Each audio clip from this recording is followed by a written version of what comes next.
শোন ভাই চম্পু, পাশের বাড়ি ভূতের দেখা পেয়েছিলিস? পাসনি না? আজকে দাঁড়াস গেটের ধারে, দেখবি আমবাগানের নিচে তোর গার্লফ্রেন্ড পেতনি দাঁড়িয়ে রয়েছে। আমার গার্লফ্রেন্ড যদি পেতনি হয় তাহলে তোর গার্লফ্রেন্ড কি চিন্টু? ওই পেতনির বোন শাকচুন্নি। হাসিও পাচ্ছে চিন্টু, ওরা যদি একবার শোনে রে, তোকে তো আস্ত রাখবেই না, আমাকেও দেবে তোর সাথে, বুঝলি? চিন্টু বল না ভাই, হিস্ট্রির সিলেবাসটা শেষ হয়ে গেছে তোর? একটু আইডিয়া দে না ভাই। হিস্ট্রি আবার কেউ কাউকে বলে নাকি?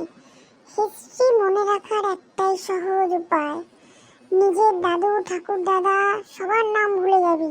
জাহাঙ্গীর, হুমায়ুন, বাবর এদের ঠাকুর দাদার নাম মনে রাখবি, বুঝতে পারলি? এদের দাদু ঠাকুর দাদার সবার নাম মনে রাখবি ভাই। তাহলে কি কি খারাপ কাণ্ড করে গেছিল সে সব মনে রাখবি, দেখবি তোর হিস্ট্রি খুব ভালো করে মনে পড়ে গেছে, বুঝতে পেরেছিস?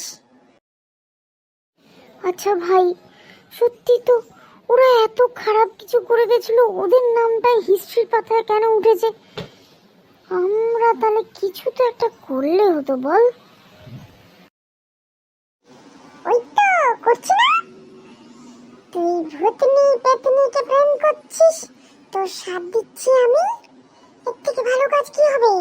আমাদেরও দেখবি কোনো না কোনো দিন হিস্ট্রির পাতায় নাম উঠবে, বুঝতে পেরেছিস? তোর ভাই, তুই সব কথায় মজাক করিস না তো।